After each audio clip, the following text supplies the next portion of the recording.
माननीय Shri Rahul Gandhi ji.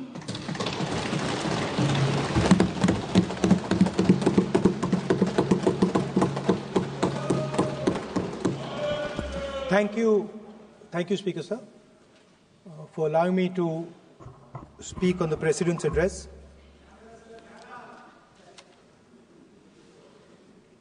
Camera. Thank you. Double thank you, sir.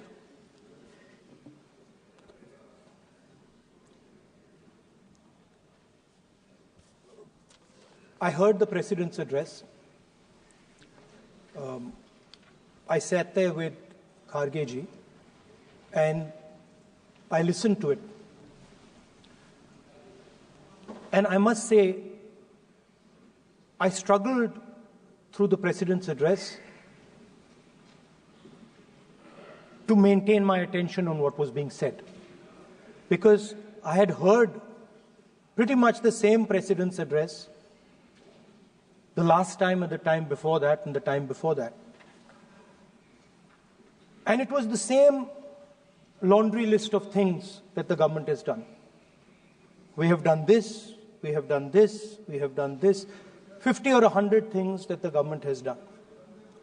And so while I was sitting there, I was thinking, okay,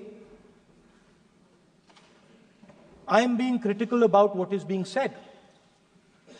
And I am saying that this is not the type of President's address that should be delivered. Well, the question came to my mind, what type of address would an India Gathbandhan government deliver? How would that address be different than the address we heard? Because it's no point me saying that it is a laundry list and then not providing an alternative idea. And so today I would like to lay out some dimensions of what an alternative address would look like, what the India Gathbandhan would probably focus on, and where we would lay emphasis. The future of this country is going to be decided by the young men and women of this country, the youth of this country. So I think anything we say has to be addressed to them, has to be spoken to them. The first thing in front of us, and this is something I'm sure the Prime Minister would accept, and pretty much everybody in this room will accept, is that even though we have grown fast, we are growing slightly slower now, but we are still growing. A universal problem that we have faced is that we have not been able to tackle the problem of unemployment. No, neither the UPA government nor today's NDA government has given a clear-cut answer to the youth of India about employment. I don't think anybody in this room will disagree with me. I'll give a little statistic for the Prime Minister. The Prime Minister, something I would agree with directionally. The Prime Minister proposed the Make in India program. I think a good idea. We saw the statues, we saw the functions, we saw the so-called investment, and the result is right in front of me. Manufacturing fell from 15.3% of GDP in 2014 to 12.6% of GDP today. That is the lowest share of manufacturing in 60 years. I'm not even blaming the Prime Minister, because I think it would not be fair to say he didn't try.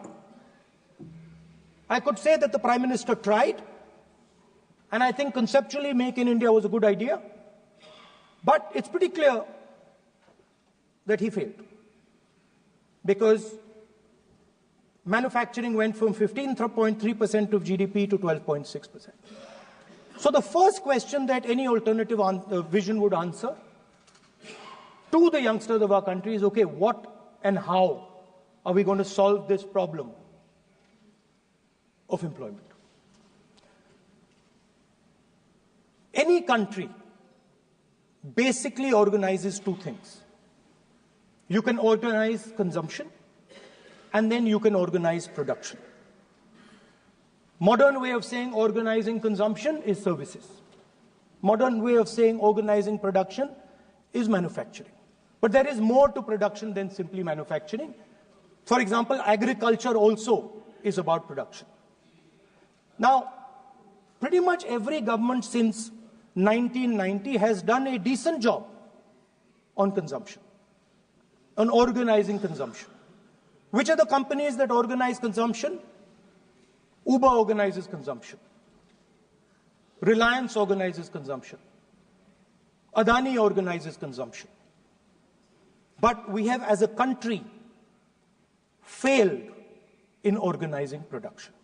We have excellent companies that try to organize production. They are the Mahindras of this world.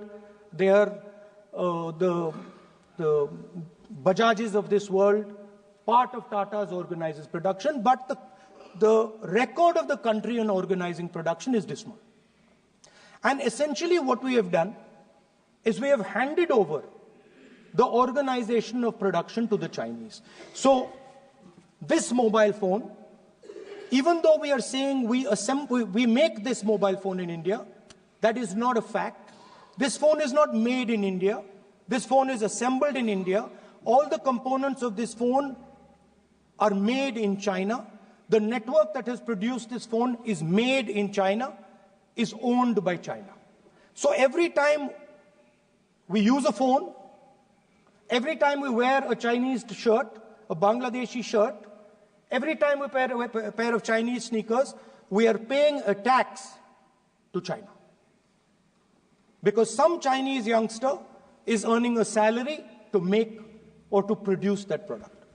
So the first message I would give in a presidential address would be that India has to focus completely on production.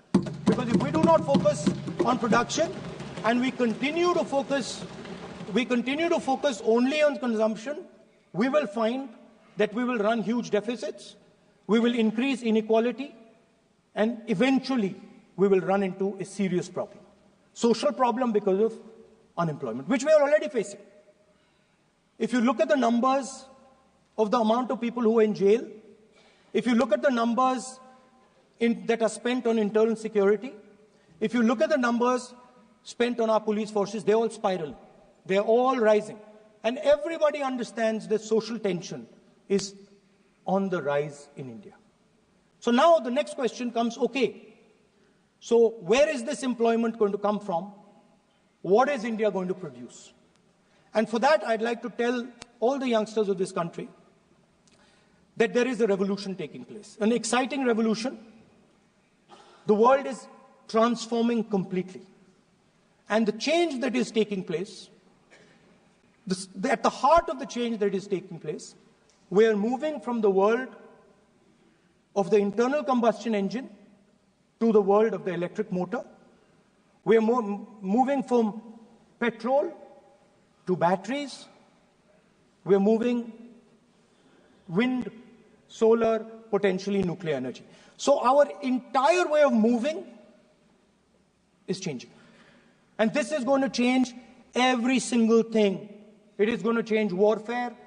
It is going to change medical treatment. It is going to change education. It is going to change how we eat. It is going to change every single thing. Now, the last time there was a revolution, called the computer revolution, the government of India had a clear focus. We looked at that revolution. It was a Congress government. We looked at the revolution and we decided clearly that we are going to focus on the development of software. And we rode the wave of that revolution. And today you can see the result. I remember people laughing I remember people laughing when the computer was being talked about. You mentioned Mr. Vajpayee. I respect Mr. Vajpayee, but Mr. Vajpayee gave a speech saying that computers are of no consequence to India.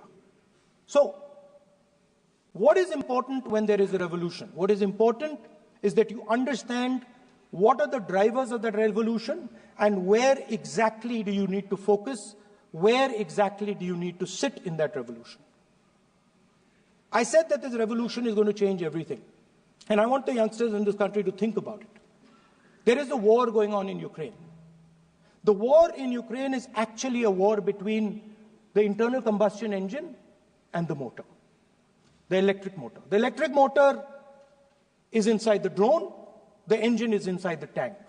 And if you look at what is going on in Ukraine, the tanks are dying by the thousands.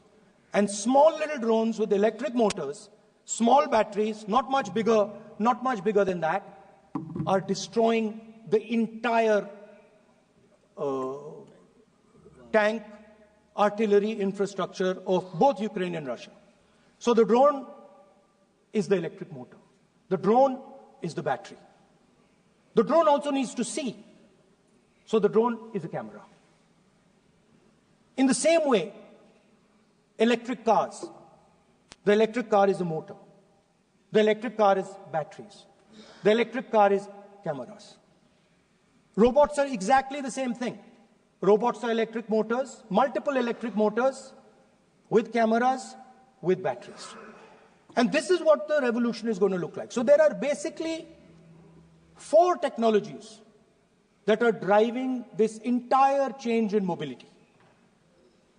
Electric motors, batteries, optics, and then on top of that, you can apply AI. Now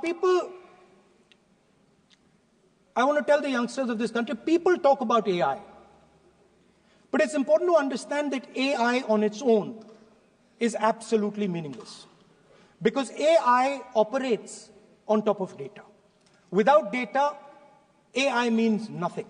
And if we look at data today, there is one thing which is very clear. Every single piece of data that comes out of the production system in the world, the data that was used to make this phone, the data that is used to make electric cars, the data that is used to make basically all electronics on the planet today is owned by China. And the consumption data is owned by the United States. In China, the consumption data is owned by China, but in India, companies like Google, companies like Facebook, companies like Instagram, X, they own our consumption data. So if India wants to talk about AI, it has to first answer the question, what data is going to power that AI? And the answer today is India does not have that data. Neither does India have production data, neither does India have consumption data. We have handed our consumption data to the big American companies, and the production data we don't have anyway. So what would that vision look like? The first thing, we would start getting youngsters excited about this revolution. We would start to introduce the idea of a completely new way of moving, a complete revolution in how things move. We would start teaching our children in schools about batteries, about electric motors, about how these things combine, about how drones, robots, electric cars are structured, how they will work together. And most important, we have to start building a production network so that we can get access to production data. Now, what would we focus on? We would not give you a laundry list. China has at least a 10-year lead on India in this space. China has been working on batteries, robots, motors, optics for the last 10 years, and we are behind. So what would our president's address say to the youngsters? We will choose critical areas in each one of these technologies, and we will start to build capabilities in those areas. The second thing we would do, we would ensure that our banking system is not captured by 2 or 3 companies that basically do not allow you to build a production system. But our banking system is open, is dynamic, and is accessible to small and medium businesses and to millions and millions of entrepreneurs who want to take part in this revolution. Our foreign policy would take into account this revolution.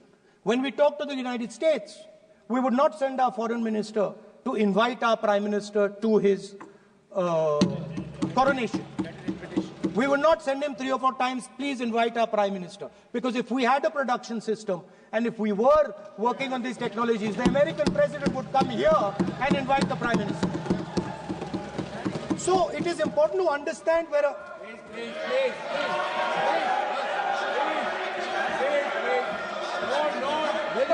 foreign policy.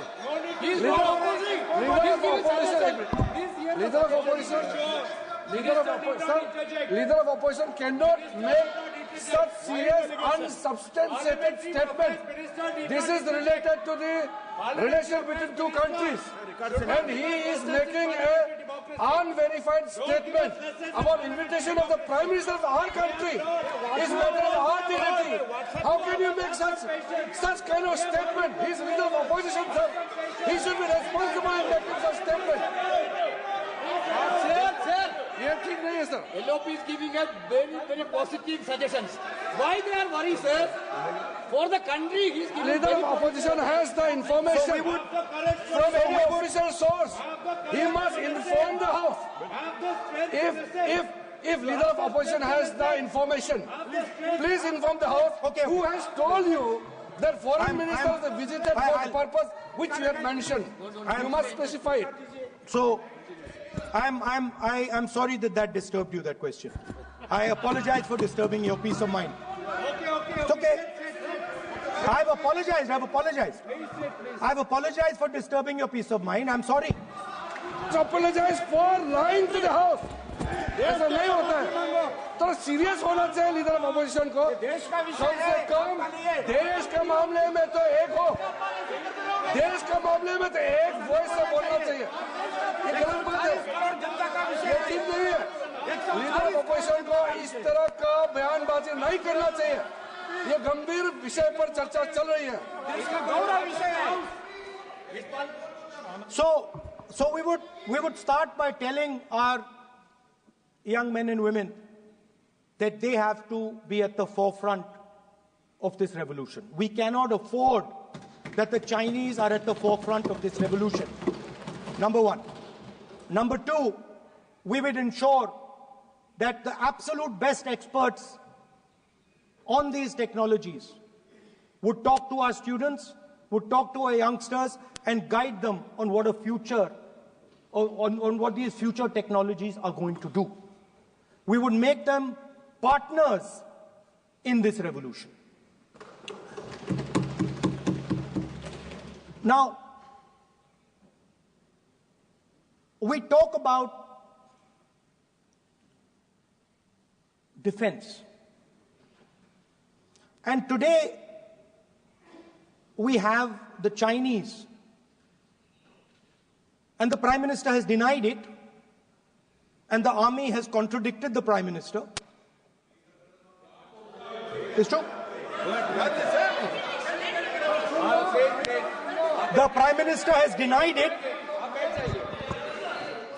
The Prime Minister has denied it, and the army has disagreed with the Prime Minister that China is sitting on 4,000 square kilometers of our land, of our territory.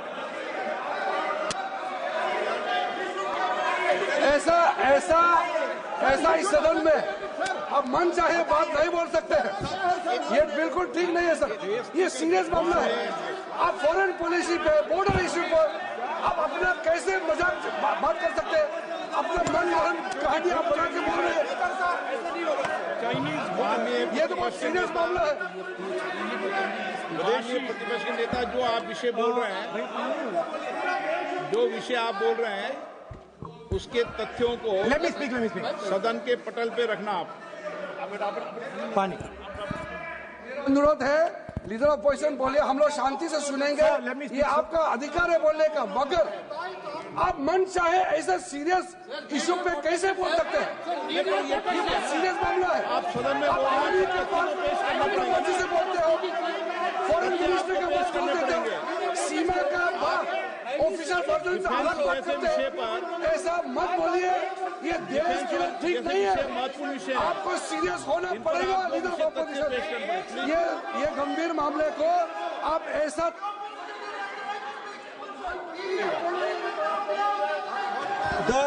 The Prime Minister has denied that Chinese forces are inside our territory, but for some reason our army keeps talking to the Chinese about their entry into our territory, and our Chief of Army Staff has said that the Chinese are inside our territory. This is a fact. This is not invention, this is a fact. Now, but the reason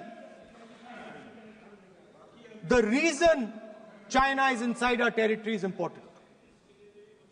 Because people think that wars are fought between armies and their weapons. But the fact of the matter is that wars are fought by industrial systems. The fact of the matter is that China has an industrial system that is far stronger, far bigger than our industrial system. And that is why they have the guts to come inside this country. The reason China is sitting inside this country is because Make in India has failed. The reason China is sitting inside this country is because India is refusing to produce. And I am worried that India is going to give up this revolution to the Chinese once again. The reason I made this reference is because everything is connected.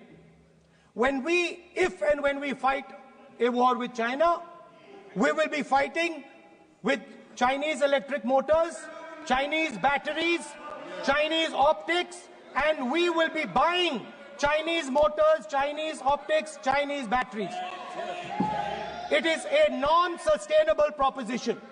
That is why, for our security, for the future of our children, for the future of our country, we have to build a production system, and we cannot allow this revolution to go by. Yes. Now, the next step, we have a strategic partner called the United States. The partnership should focus on how India and the United States can work together to take advantage of this revolution.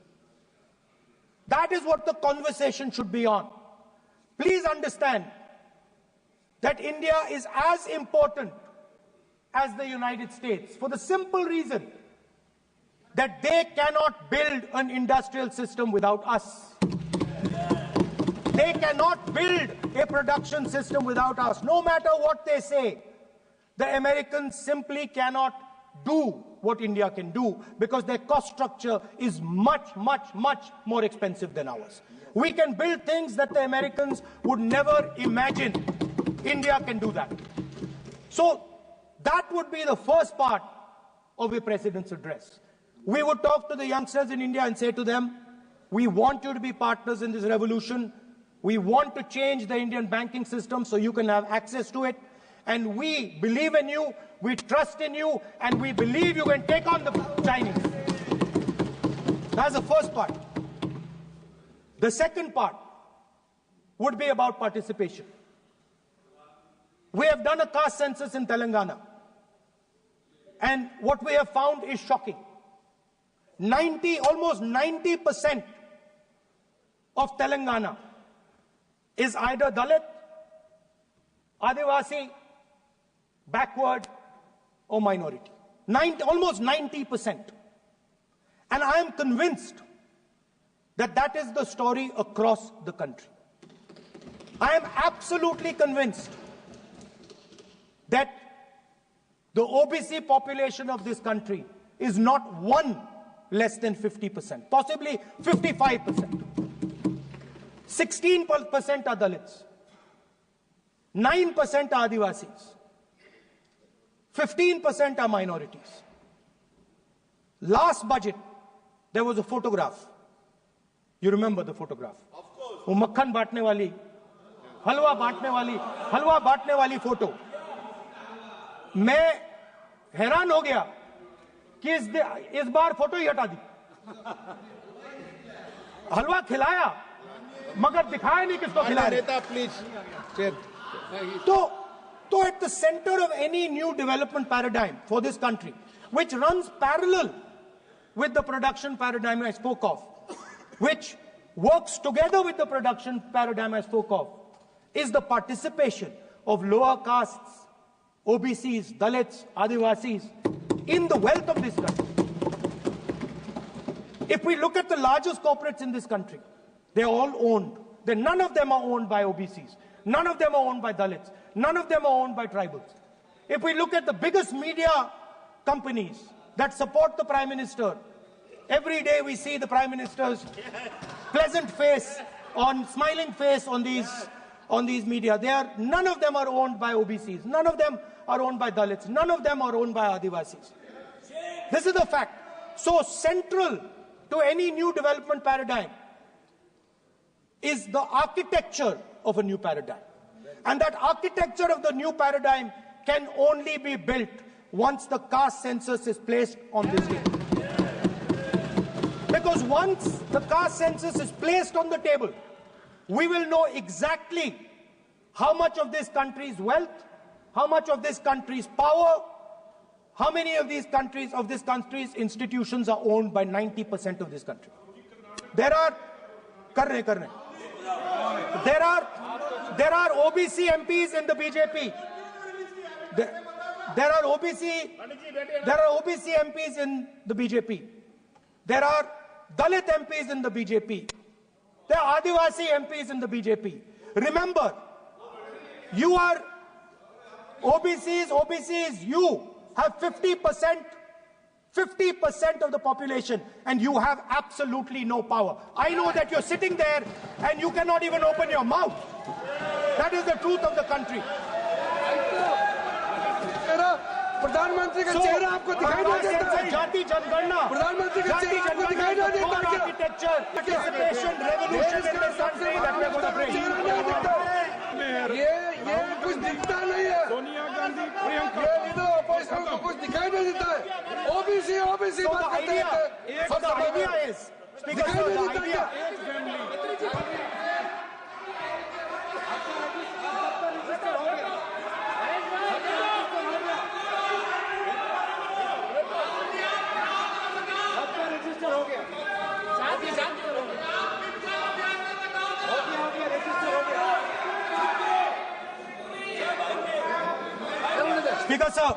Speaker sir, so the idea is, on one side, allow India and the Indian youngsters to participate in the coming mobility revolution.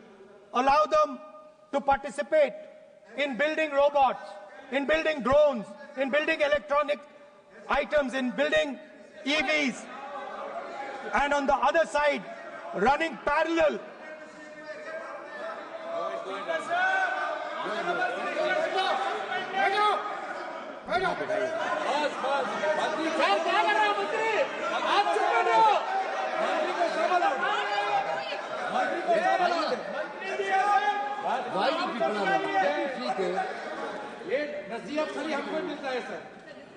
मैंने उनको ही मना किया. The country, Speaker sir. ऐसा नहीं है. आप भी बहुत डिस्टर्बेंस करते हैं. Okay, Speaker sir. So parallel ideas. One idea: participate in the mobility revolution.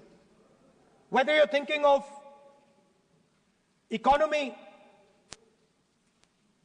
weapons, production, healthcare, India should participate in this revolution. India should become the master of the electric motor, master of the battery, master of optics, and master of AI applied on top of that production system. Now imagine the power of AI when we apply it to the caste census.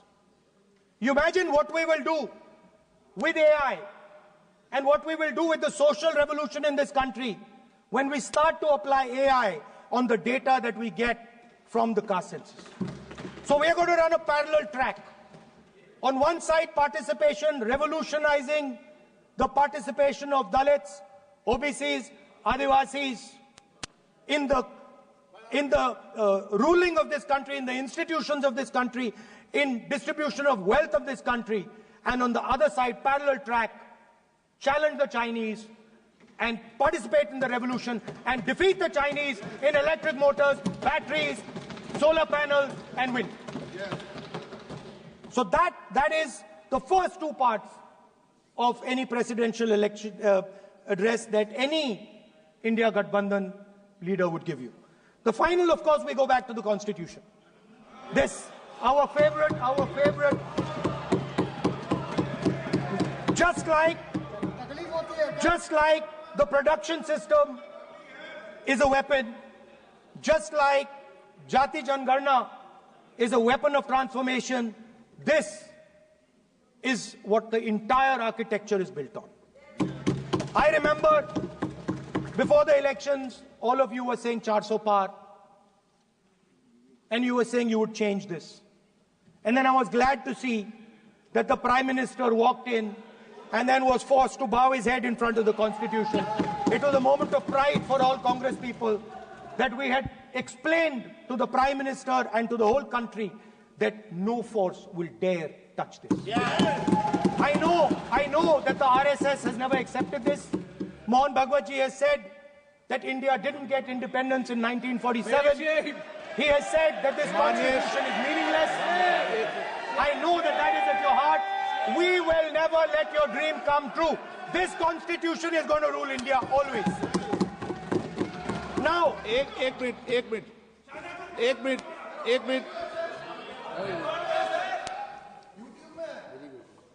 आप प्रतिपक्ष के नेता हैं,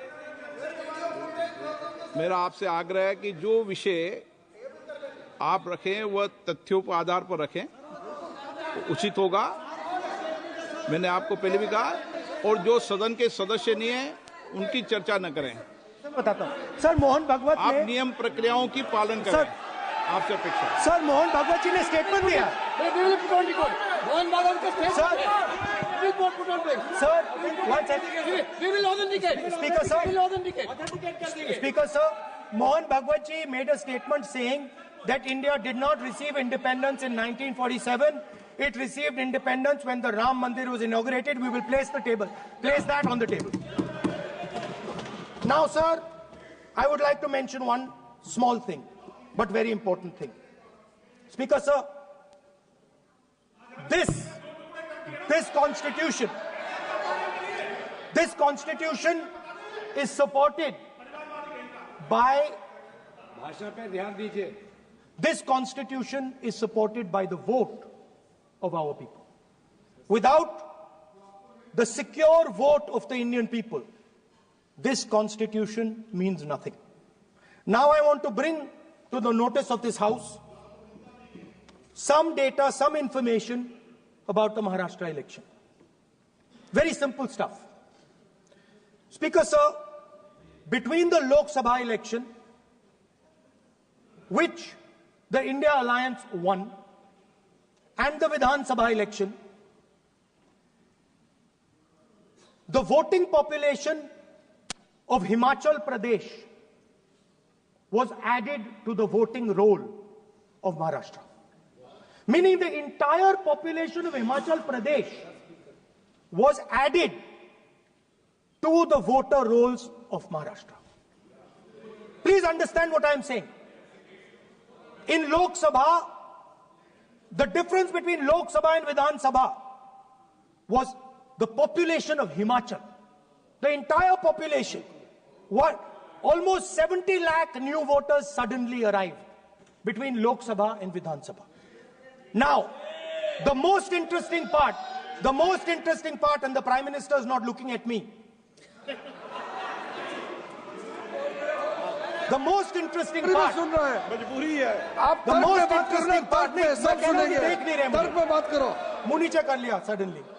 The most interesting part is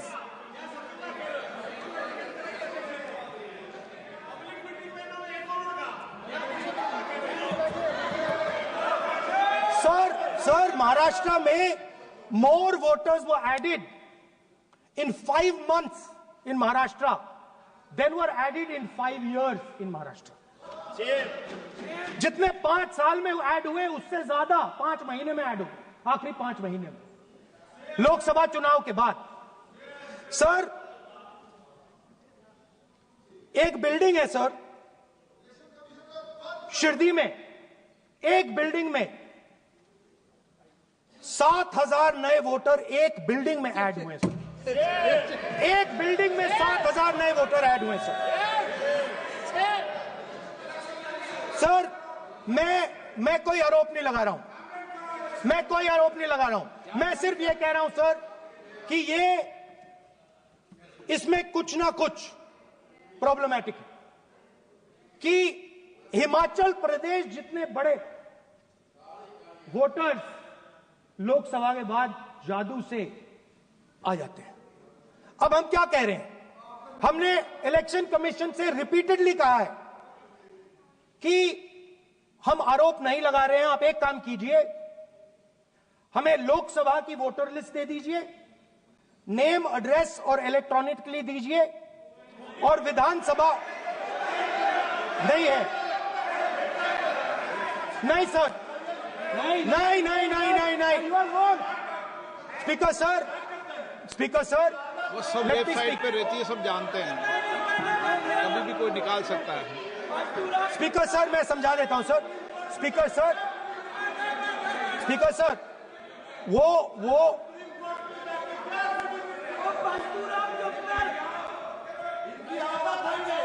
speaker sir, we have asked, speaker sir,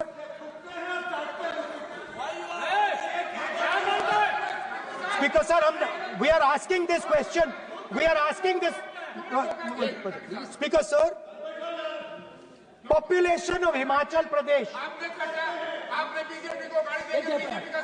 please, population of Himachal Pradesh has voted, extra has voted in Maharashtra. We are saying to the Election Commission, please give us the names and addresses and polling booths of all the workers in the Lok Sabha and all the workers in the Vidhan Sabha, so we can calculate who these new workers are, who these new voters are. Interestingly, the new voters are mostly in the constituencies that the BJP has swept. Please understand, the new voters have been added mostly in the constituencies where BJP has swept. I am still not making an allegation.